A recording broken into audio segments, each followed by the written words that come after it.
Serbia is broken.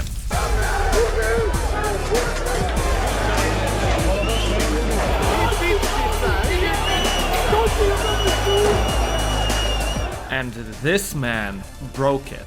Since November 1st, 2024, Serbs across the country have been protesting ever since the canopy of the newly renovated Novi Sad train station collapsed and killed 16 innocent bystanders. The collapse of this simple renovation project exposed the deep-seated corruption in the nation's government and complete dysfunction of state institutions. Since the tragedy occurred, hundreds of thousands went to the streets to ask for answers and those responsible to be prosecuted according to the law. But instead, they got this.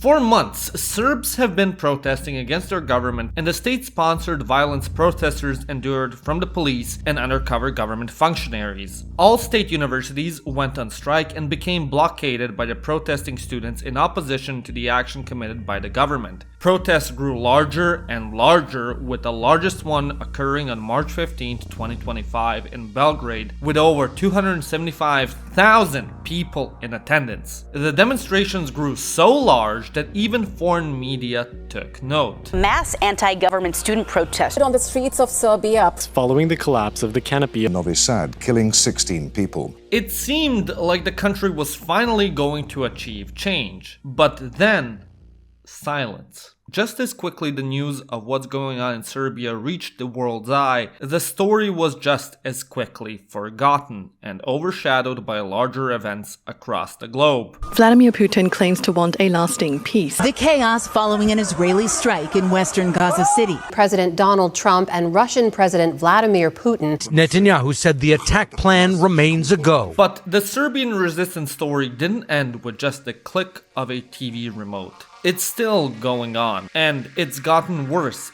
than anyone could have imagined. So what's going on? For over 10 months, protests in Serbia have been a regular occurrence. Each week across the country, protests would be held nationwide, from the big cities like Belgrade and Novi Sad to the smaller towns like Kragujevac, Sremska Mitrovica, Bogatic, and many others. Although initially these protests mainly consisted of university students who blockaded their universities, over the past months, this movement garnered incredible momentum and became supported by people from all walks of life. Lawyer unions, education workers as unions, small and medium-sized businesses, actors, healthcare workers, all declared their support for the protests and went on strike several times. Even the Serbian Orthodox Church partially endorsed the protests, with 7 archbishops publicly declaring their support of the student-led protests. The movement grew so big that practically each month a new grand event to bring awareness was scheduled. Thousands joined protesters walking across the country from Belgrade to Novi Sad, and later on from much further destinations within the country. Those who couldn't walk with them would meet them out in their cities, villages, and even fields, and supply them with food and shelter. Marathons were organized, with students running in the dead of winter from Kragujevac to Belgrade and Novi Sad to Belgrade. Thousands came out to cheer them and fire fireworks as they would hand over the Constitution of Serbia to their fellow students. It seemed as if all Serbs across the country supported these young pioneers in their non-violent fight for a better future.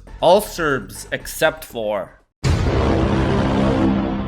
As all this was happening, the ruling party in power, SNS, had been relentless in trying to ignore and discredit the protests. In the beginning, the head of the party and state, President Aleksandar Vucic, had been trying to assure the protesters that he was on their side. Speech after speech, he called for the students to go back to class and that the government will punish those responsible for the accident and those who had attacked the demonstrators. But as months passed, no documents were published, no executives imprisoned, and no real answers given. To subdue the protesters, Vucic then tried to bribe them by implementing new subsidies for first-time home buyers. When that didn't work, the script was completely flipped. Overnight, from trying to empathize with the protesters, the government started demonizing them. High-ranking members of the party, like the mayor of Subotica, openly compared the protesters to Croatian Nazis and accused them of trying to destroy Serbia. Ana Brnabić, Vucic's right-hand man and ex-prime minister turned president of the National Assembly, started openly calling students cowards. The big man himself, Vucic, went from calling the protesters the future of Serbia to foreign agents. Now, instead of the mass just being confused, he was calling them sediment and filth, who were also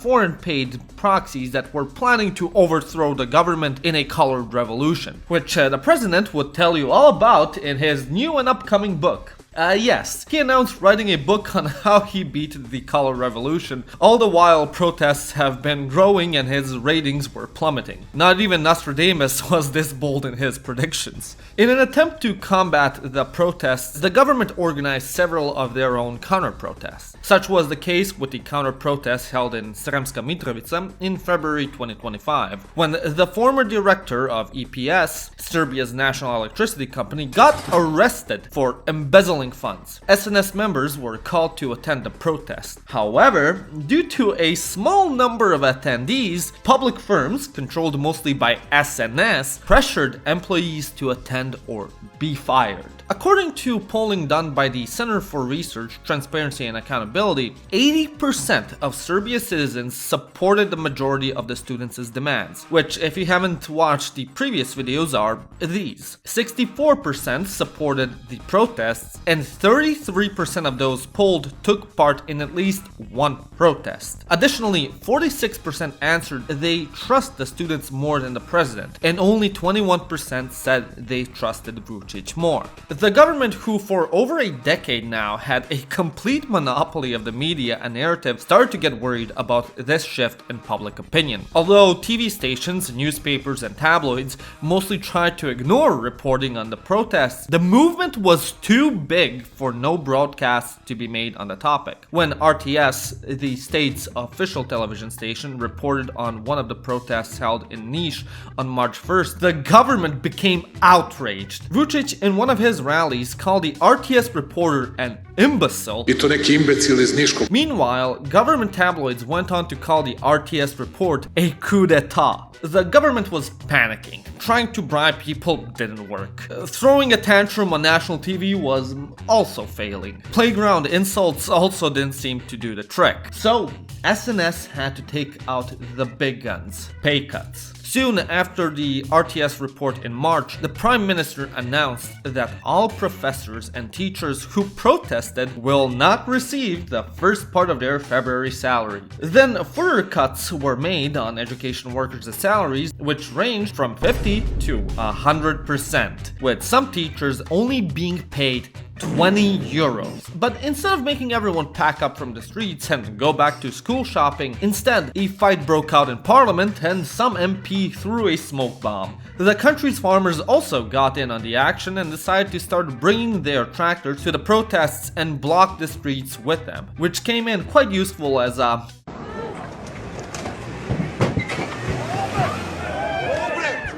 The government was running out of measures to fight the masses. Panic was hitting the SNS headquarters. Anything they threw at the people came back to bite them in the ass. But then, a probably severely underpaid, if paid at all, intern had a brilliant idea. Launch a psyop.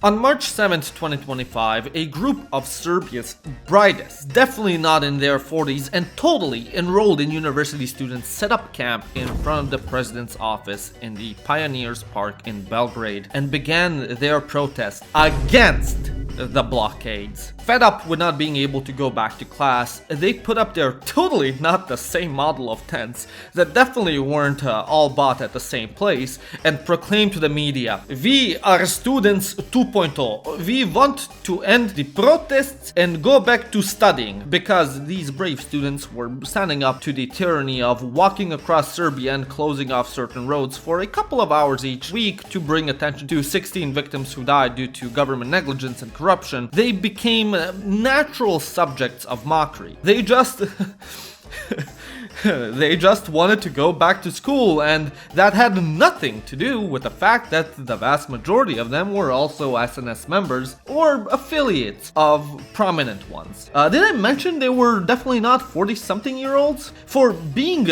students who only want to study, they look and act like they barely got past elementary school. But I digress. The government, trying to destroy the image of the protesters, suddenly started airing a bunch of reports and interviews of the students 2.0 and their plight to go back to school. Naturally, this piqued the interest of many. Who were these students 2.0? So many went to the park to do research for themselves, only to find this.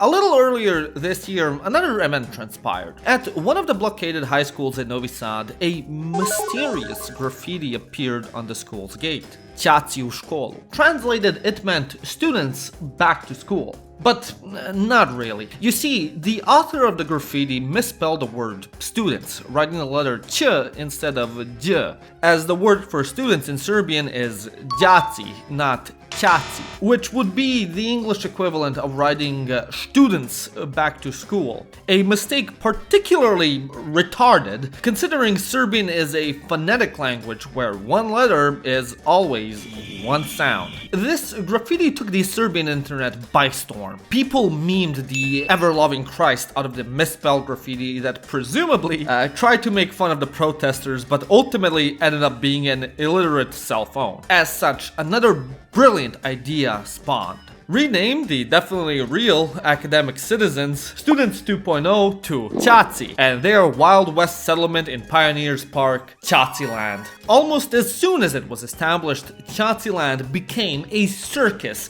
with everyone stopping to check out the freaks. The government, not liking that everyone and their mothers was coming by Caciland just to call their poster boys the ch word, SNS replaced these brave, New World pioneers with testosterone-injecting gym bros who try and intimidate any would-be trolls by attacking them. Unfortunately for them, a good chunk of Serbia also likes to hit the gym, and they soon became doxxed. So again, the government had to one-up the students and the next day replace the Royjackers with special operations military vets, dressed in green uniforms and red berets and all to show they mean business. Allegedly, the veteran stationed there carried out assassinations in the name of Slobodan Milosevic against his political opponents and did some questionable stuff in Kosovo, to say the least. They also did a bit of beating up of onlookers, only to also get doxxed. By this point, the government ran out of ideas. The 15th of March was coming, and with it, the next biggest protest for the first 15 victims of the canopy collapse. Knowing they spent the majority of the budget on the president's designer suits and sneakers, they didn't have enough funds to bring sufficient student reinforcements. So, instead, they just surrounded the park with 150 tractors without license plates until the protest was over. Parks closed, ladies and gentlemen. It was the 15th of March, 4 months since the collapse of the canopy, and another major protest was scheduled. It was planned to be held in front of the National Assembly, across from Caciland, and at Slavia Square, the one place where the fountain played Evangelion in Russian. The idea was simple. Thousands from across the country come, they hold 15 minutes of silence for the victims, they make some noise after, and when everything's done, everyone goes home. Basically, the same thing that's been going on practically every week for 4 months now.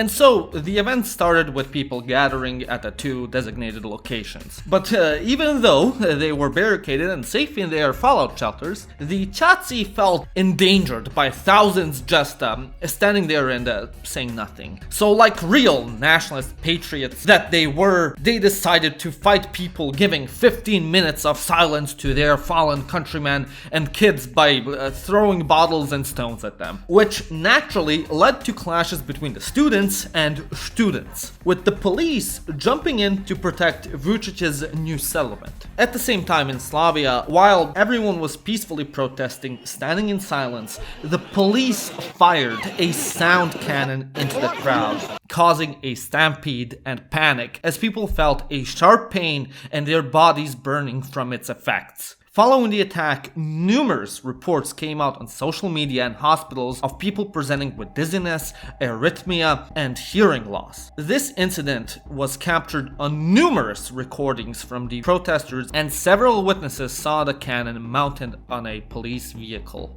Now, the use of a sound cannon, or LRADs, is illegal in Serbia and can be constituted as a war crime, as its effects can cause unnecessary suffering, hearing loss, and cause several complications to those suffering from heart disease. When these videos hit the public, the president and government, to no one's surprise, immediately denied that any such sort of weapon was used. Hell, they even claimed no such weapon even existed in Serbia.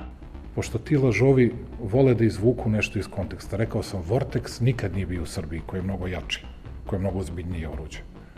Ni jedna vrsta Vortexa. A što se ovoga tiče, nikada nije upotrebljavan, nikada nigde. Jedan dokaz da je zvučni top upotrebljen protiv demonstranata. Ja nisam predsjednik. I džabe.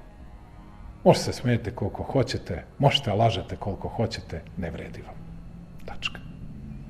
Which was all fun and games until the Minister of the Interior admitted that Serbia did in fact possess such a weapon, and it was at the protest. But still, no, it was never used. And if it was, you deserved it. But the gaslighting didn't stop there. Instead, the government doubled down and claimed that the protests planned to run away in separate directions to paint the supreme leader in a bad light. Hell, they even got the Russian FSB to back them up, saying it was all coordinated via smartphones at the rally. So despite everyone in the country asking the government for answers to, okay, what the hell actually was that, the public prosecutor's office denied even launching an investigation of the event. To pour more fuel on the fire, following the firing of the cannon, the government's main tabloid, Informer, organized a live celebration of the cannon's firing on national TV. In it, a high-ranking SNS member, Vladimir Djukanovic, dedicated a song,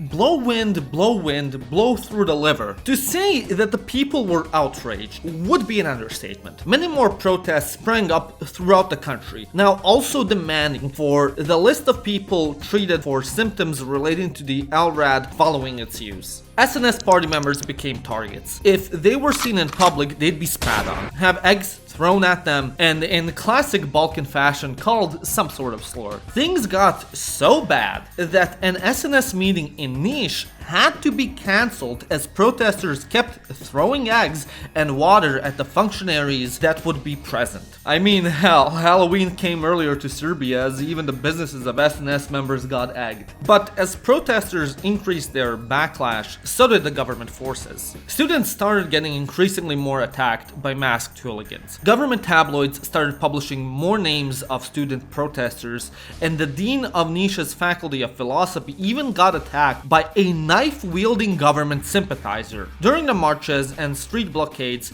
car attacks also increased. On March 30th, a government sympathizer drove his car down the crowd during the 16 minutes of silence. But unlike the other masked attackers, this guy was arrested. I guess SNS ran out of money from their pardoning budget as Vucic bought another designer hoodie.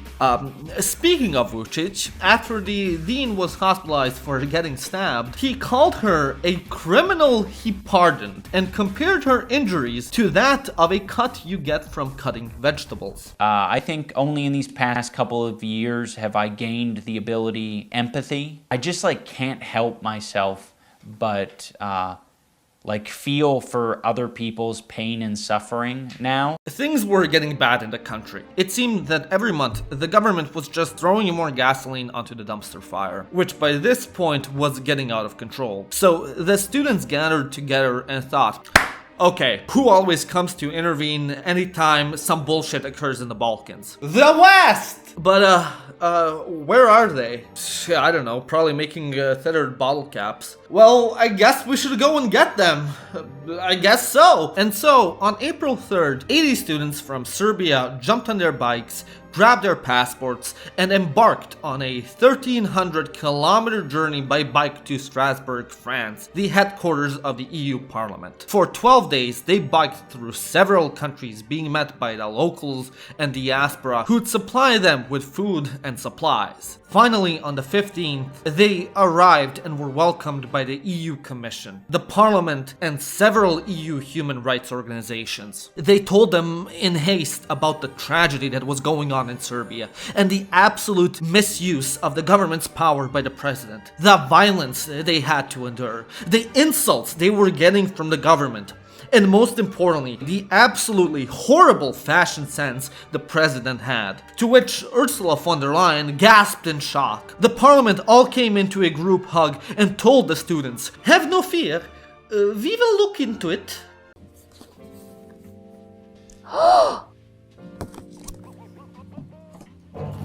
They did not look into it. Going back to Serbia, the shitstorm was still raging on. The government was struggling to gather sympathy for their cause. Even their loyal fan base of boomers were starting to lose faith in them, considering they were, beating up their grandchildren and making them deaf from firing sound cannons at them. So, SNS had to use the old reliable, blame the Croatians. Tabloids and government-controlled media upped the scale of fear-mongering over Croats, funding the destabilization of Serbia.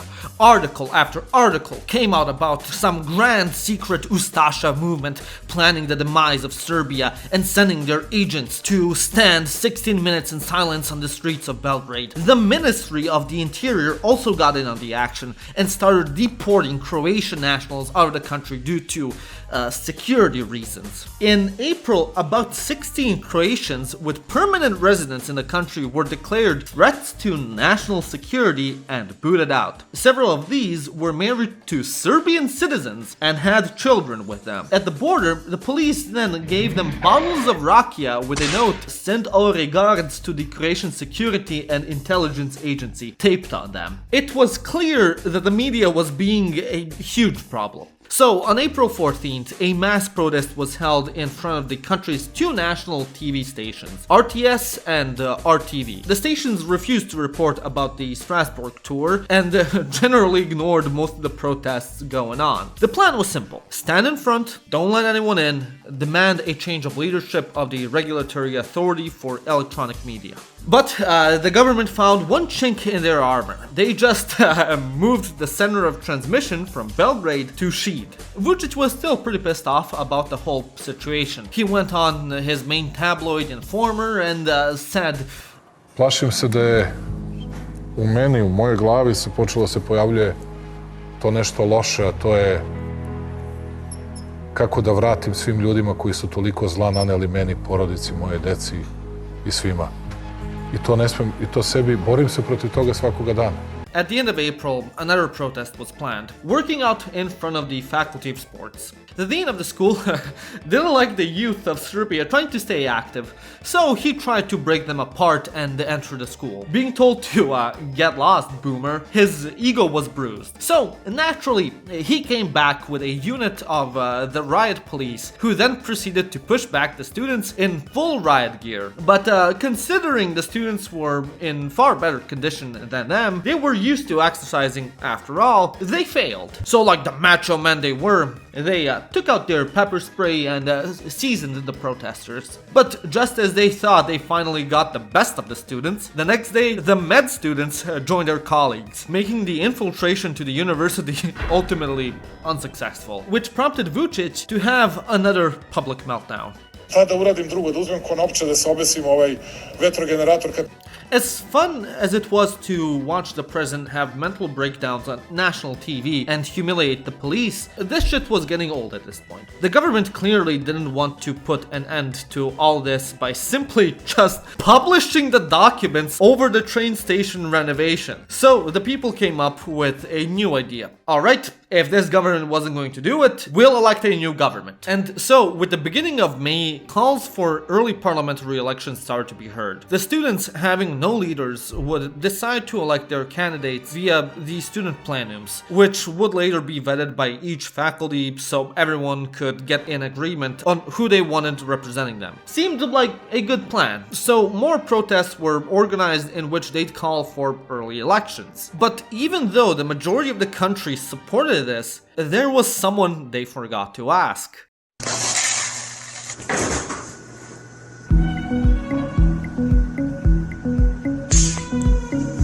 The president and SNS were staunch opposers to any sort of notion of early elections. No elections would be held before the God-given year of 2027. Never mind that SNS got in power by organizing early elections in 2012, with their leader at the time going on a hunger strike and others gluing themselves onto the pavement in the center of Belgrade. But, no son of mine will hold early elections in this country. To show their dissatisfaction with such dumb ideas of holding an election, in the city of Kula, the government put up posters saying, "Your color revolution has failed," alongside with many government functionaries putting up pictures of a red hand flipping the bird with the same inscription. Which, wow guys, very mature. Also, one quick side note, the symbol of the Serbian protest has been a bloody hand which symbolized the victims that died from the canopy collapse. Essentially, the government desecrated this symbol and was telling, "Fuck you" to the dead. I guess that's what they meant with their party slogan being, "For our children." Naturally, the protesters ripped up the banner and set it on fire, which then caused a bunch of SNS members to come to the venue, which ended up with the two sides beating each other up and having to be separated by the police. But while the protesters were being pushed away by the authorities, the SNS sympathizers started firing fireworks at them, with the police doing nothing about the entire thing. By this point, it was pretty obvious who the police were serving and protecting. So, outrage only continued to grow, as well as minor clashes. But then came the 28th of June, one of Serbia's biggest and most important holidays, Vidovdan, being the day when the Serbs faced off the Turks in Kosovo in 1389 in the effort to preserve the country from falling under Ottoman oppression. The protesters decided to hold another major protest on this day. Over 140,000 people gathered on the streets of Belgrade and went to march towards the parliament, where a massive battle with the police broke out. The police cracked down the demonstrators and severely beat the protesters, with many being injured. This even saw some of the most brutal cases of police brutality in modern Serbian history. Videos and pictures of police escalation took over the Serbian internet, and millions became horrified of what was happening to their countrymen by the hands of the government. The next day, in a cry of outrage, all across the country, people called for acts of civil disobedience. The streets of Serbian cities started to fill up with makeshift barricades made up of containers, tires, fences, and everything and anything the protesters could get their hands on. Practically all major streets became blockaded, and every SNS office was given a fresh coat of egg yolk paint. Fun fact, you can't be charged in Serbia for egging someone because an egg is not classified as a weapon. The police were able to dismantle the barricades after a couple of days, but protests continued more frequently and more intensely. More videos of police brutality started circling the internet, and more outrage came out of it. Again, citizens and activists tried to get the attention of the EU of what was going on, only for the Council of Europe to publicly state they were concerned and do absolutely nothing. July of 2025 was a turbulent time in Serbia. Most of the month was filled with smaller but more intense protests countrywide with no major escalations. But then came August. On the 1st of the month, the Public Prosecutor's Office for Organized Crime launched a major arrest operation regarding the Canopy's collapse. Mind you, the first proper operation regarding the tragedy in 9 months since it occurred. A total of 11 people were arrested under suspicion of corruption regarding the renovation project, amongst them being the former Minister of Trade, Tomislav Momirovic. For the students and people of Serbia that have been out on the streets for most of this year, this was a major win, but not for everyone.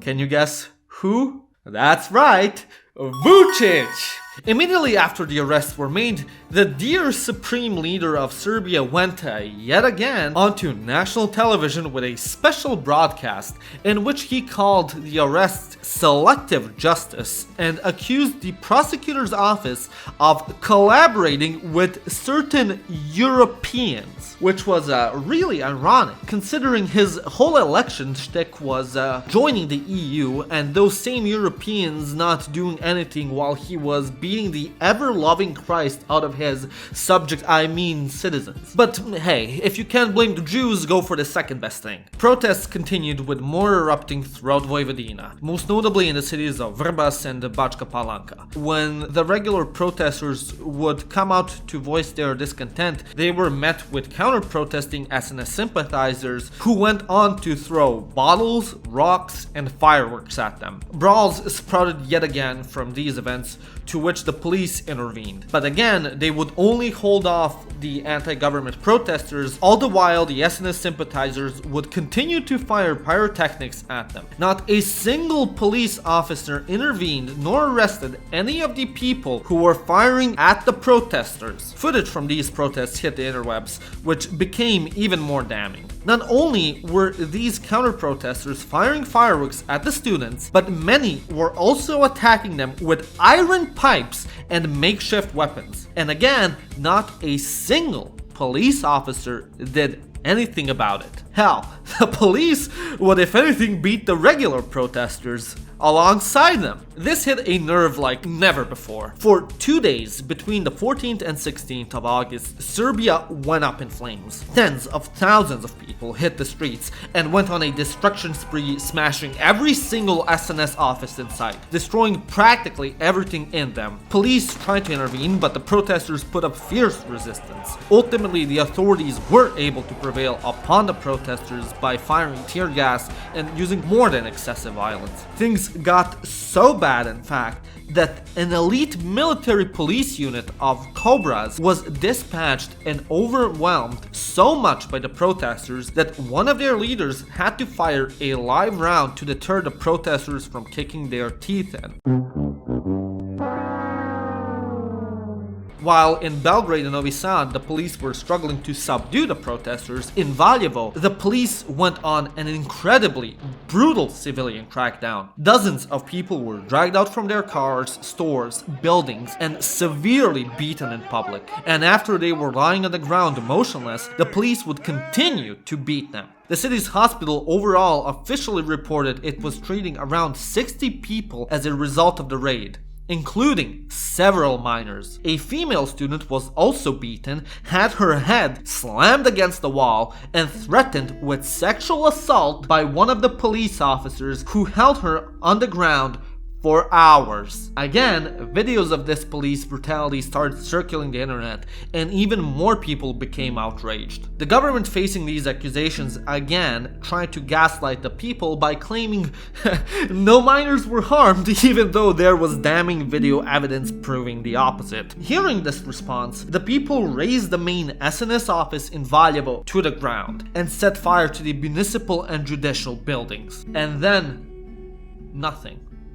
Protests continue to this day. The police are beating up protesters every week. Nothing has changed. Despite all of this being well documented, Serbia's pleas fell on deaf ears. The European Union has not made any comments other than police brutality bad. No sanctions, no investigations, nothing was put in place by any of the EU members or commissions for human rights against the ruling party members of Serbia. Hell, the only thing the EU said over the events in August was that the EU will not accept or support violent change of power in Serbia. So much for democracy and human rights. The United States also only commented that they only support peaceful protests and not those who undermine the rule of law or forcefully try and take over government buildings. And Russia? Well, they just labeled the protests as a color revolution and support the Serbian government fully. So much so for democracy and human rights. The people of Serbia have been abandoned by all of their supposed allies, with every world power seemingly supporting the ruling government that beats and terrorizes its own people. But the fight still continues. If you care about what's going on in Serbia, contact your local government representatives. Send them this video, hell, send them any of the videos of police brutality being done to the Serbian people. Send them one of the hundreds upon hundreds of articles that were written about what's going on in Serbia right now. Elections must be held, and Vucic must go.